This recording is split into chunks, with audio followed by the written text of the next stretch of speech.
नमस्कार दोस्तों, आप द नीति देख रहे हैं। द नीति में एक बार फिर से आप सभी मित्रों का स्वागत है। दोस्तों, कहना ये चाहता हूं कि बिहार जो है एक अद्भुत राज्य है।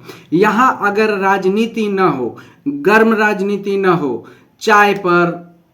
चाय के दुकानों पर, पान के गुमटियों पर और तमाम तरह के स्थानों पर जो सार्वजनिक जगह है, और सुबह सुबह अगर आपके दरवाजे पर 5-10 लोग आकर बैठते हैं, वहां राजनीति की चर्चा नहीं हो तो शायद खाना किसी का नहीं पचेगा। बहुत दिनों से एक चर्चा चल रही है बिहार में कि क्या नीतीश कुमार एनडीए के फेस होंगे कि नहीं। 2025 के विधानसभा चुनाव में क्या नीतीश कुमार फिर से एनडीए के चेहरा होंगे या नहीं होंगे। आज उस पर से धुंध छट गया, बादल छट गया, जम के बारिश हो गई। किस बात की? इस बात की कि नीतीश कुमार उन्हीं के नेतृत्व में चुनाव लड़ा जाएगा। केंद्रीय मंत्री जो हैं मनोहर लाल खट्टर साहब, तो पहले हरियाणा के मुख्यमंत्री थे, उन्होंने ये घोषणा कर दी प्रदेश परिषद के चुनाव परिषद के बैठक में, और ये तय हो गया कि अब नीतीश कुमार ही एनडीए के फेस होंगे। अर्थात एनडीए ने एक बार फिर से उनके चेहरे पर, अर्थात नीतीश कुमार के चेहरे पर विश्वास जताया है। साथ में एक दूसरा ऐलान भी हुआ भाजपा के लिए, जो यहाँ के प्रदेश अध्यक्ष हैं दिलीप जायसवाल, उनके नाम की औपचारिक घोषणा हो गई कि अगले 3 साल के लिए वही भाजपा के अध्यक्ष रहेंगे। ऐसे पहले भी कई बार दिलीप जायसवाल बोल चुके हैं कि नीतीश 2025 के चुनाव के लिए नीतीश कुमार ही हमारे फेस होंगे। लेकिन कई बार क्या होता है कि विपक्षी पार्टियां जो हैं वो तो बोलती ही रहती हैं कि होंगे कि नहीं होंगे। तेजस्वी खास करके बोलते हैं, उनके भाई बोलते हैं, चिराग पासवान भी पहले बोलते थे, और भी लोग बोलते हैं कि वो बहुत ज़्यादा बुजुर्ग हो गए हैं, उनकी मानसिक स्थिति ठीक नहीं है। ये जुमला बार बार बताया जाता है जनता में, यह समझाया जाता है लोगों को कि नीतीश कुमार बहुत बुजुर्ग हो गए हैं। सच्चाई ये है कि नीतीश जी के आयु के बहुत सारे लोग पॉलिटिक्स में और बहुत बेहतर काम कर रहे हैं। नीतीश जी भी ठीक काम कर रहे हैं, मतलब सरकार की नज़र में तो कर ही रहे हैं। तो आज ये तय हो गया, मनोहर लाल खट्टर ने इस पर मुहर लगा दी, क्योंकि यह जो चुनाव होगा 2025 का, उसमें बड़ी गहमा गहमी भी होगी। क्योंकि अभी देखिए, दिलीप जायसवाल को जो बनाया गया है भाजपा का प्रदेश अध्यक्ष, मतलब घोषणा हो गई है अगले 3 साल के लिए, भी कुछ पहले से ही है वो, तो अब उनका भी टिकना स्वाभाविक है।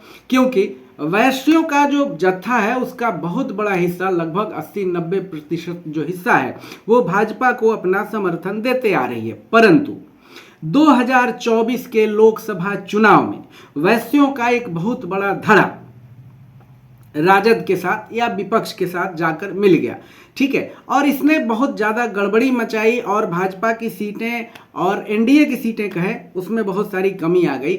एक चिराग पासवान की जो पार्टी है, उन्होंने ही संपूर्णता से अपनी सीटें जीती, बाकी सब में कमी आई। जैसे 17 सीटों में से 12 जीत पाई भाजपा, और 16 में से भी 12 जीत पाए नीतीश कुमार अर्थात जेडीयू। तो अब इस बात का भी ध्यान एनडीए को रखना है, और खास करके भाजपा को रखना है, क्योंकि बड़बोले नेताओं की कमी भाजपा में नहीं है। विजय कुमार सिन्हा जो हैं, जो उप मुख्यमंत्री हैं अभी, उन्होंने बोल दिया था कि नहीं, हम लोग सच्ची श्रद्धांजलि देंगे। किनको? अटल बिहारी वाजपेयी को। सच्ची श्रद्धांजलि देने का मतलब ये है कि बिहार में भाजपा का मुख्यमंत्री बनेगा अगर जीत होती है एनडीए की तो। और इसके पहले भी सम्राट चौधरी ने भी कसम खाई थी और मुरेठा बांध लिया था। बिहार में जो पगड़ी होती है उसको मुरेठा बोलते हैं, वो थोड़ा सा एक तरह से दबंगई सिद्ध करता है ये शब्द जो है मुरेठा। तो उन्होंने अपना मुरेठा खोल दिया है और अपने खूबसूरत घने बालों को जनता को दिखा रहे हैं, और नीतीश कुमार ने उनको गले भी लगाया। हो सकता है वो जला रहे हो विजय कुमार सिन्हा जी को कि देखो भाई, हमारा जो लौकुश है वो एक था, एक है और एक रहेगा, और ये संभावना बनती भी। अब सवाल उठता है कि क्या जदयू और भाजपा ने ही ऐसा बोला है या कुछ और लोग भी हैं? तो देखिए, जीतन राम मांझी जो हैं हम वाले, उन्होंने भी बोला है कि नहीं, नीतीश का जो फेस होगा वही होगा, सीएम के फेस अर्थात नीतीश कुमार ही होंगे। उपेंद्र कुशवाहा की जो पार्टी है उसने भी बोला है कि नहीं, नीतीश कुमार ही के नेतृत्व में ही चुनाव लड़ा जाएगा। सबसे ज्यादा खट्टर पट्टर अगर कोई करता था तो चिराग पासवान करते थे, अर्थात उनकी पार्टी करती थी।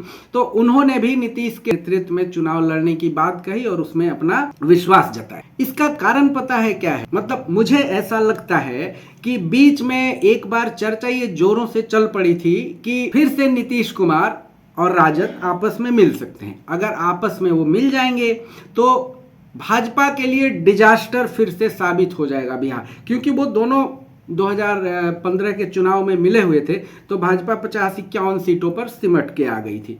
तो वो स्थिति अब नहीं आए, इसलिए भाजपा और जदयू ने आपस में विश्वास जता लिया है और 2025 में एक साथ चुनाव लड़ने का मन बना लिया है। अगर ये रहा और कायम रहा दूर तक तो एक तरह से जो राजद की इच्छा थी, और इस तरह राजद की इच्छा और आशाओं पर तुषारपात हो गया है, और मतलब कोई विशेष लाभ अब उसे होगा या नहीं ये तो भविष्य के गर्त में है।